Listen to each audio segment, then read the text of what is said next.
মেসির হ্যাট্রিক অ্যাসিস্টে মায়ামির দাপুটে জয়। দেখুন, major league সকার MLS এর আগের 2 ম্যাচে মাত্র 1 পয়েন্ট পেয়েছিল ইন্টার মায়ামি।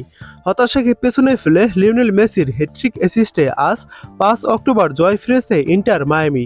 নিউ ইংল্যান্ডের বিপক্ষে জয় 4 গোলের বড় ব্যবধানে। এদিন মায়ামির হয়ে জোড়া গোল করেছে তাদেও আয়োন্দে ও জর্জি আলবা। তবে বড় ব্যবধানে জিতলেও হতাশা নিয়ে মাঠ ছেড়েছে ইন্টার মায়ামি। একই দিন অন্য ম্যাচে নিউ ইয়র্ক সিটিকে 1-0 গোলে হারিয়েছে ফিলাডেলফিয়া। এর মাধ্যমে মায়ামিকে পেছনে ফেলে সাপোর্টার্স শিল্ড জিতে নিয়েছে তারা। মেজর লিগ সকারে সর্বোচ্চ পয়েন্ট পাওয়া দলকে সাপোর্টার্স শিল্ড দেওয়া হয়। গত বছর এই পুরস্কার জিতেছিল ইন্টার মায়ামি। আগের ম্যাচে শিকাগো ফায়ার্সের বিপক্ষে হারের পরে মায়ামির শিরোপা হাতছাড়া হওয়া প্রায় নিশ্চিত হয়ে যায়। শিল্ড জেতার জন্য নিজেদের শেষ 2 ম্যাচের একটি জিতলেই চলত ফিলাডেলফিয়ার। তবে অপেক্ষা না করে আজই সেই জয় নিশ্চিত করেছে দলটি। এই জয়ের পর শীর্ষে থাকা ফিলাডেলফিয়ার পয়েন্ট 33 ম্যাচে 66, 3 নম্বরে থাকা মায়ামির পয়েন্ট 32 ম্যাচে 59। এখন শেষ 2 ম্যাচ জিতলেও ফিলাডেলফিয়াকে ছুঁতে পারবে না মায়ামি।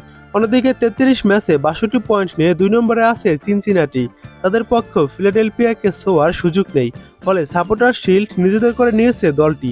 এটি ফিলাডেলফিয়ার দ্বিতীয় শিল্ড জয়। এর আগে 2020 সালে শিল্ড জিতেছিল তারা। আজ ঘরের মাঠে চেস স্টেডিয়ামে শুরু থেকেই আক্রমণাত্মক ফুটবল উপহার দেয় মায়ামি। 32 মিনিটে এর ফলও পায় তারা। বক্সের বাইরে থেকে মেসির দারুণ এক পাস ধরে গোল করেন আয়ান্দে।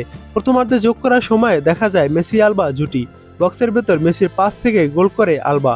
বিরতির পর 59তম মিনিটে নিউ ইংল্যান্ডের হয়ে ব্যবধান 2-1 করেন ডোর টুরে গেম। তবে 1 মিনিট পর আবারও দেখা যায় মেসি ঝলক। এবার প্রায় মাঝমাঠ থেকে দারুণভাবে বল বাড়ান মেসি। সেটি ধরে ডিফেন্ডারদের ফাঁদ এড়িয়ে নিজের দ্বিতীয় গোল করেন আয়ান্দে। ম্যাচের 63তম মিনিটে নিজের দ্বিতীয় ও দলের চতুর্থ গোল করেন আলবা। এদিন ম্যাচ সমাপ্ত হওয়ার পর মৌসুম শেষে ফুটবল থেকে অবসর নিতে যাওয়া সার্জিও বুস্কেটসকে আনুষ্ঠানিকভাবে বিদায়ী সম্বর্ধনা দেওয়া হয়েছে।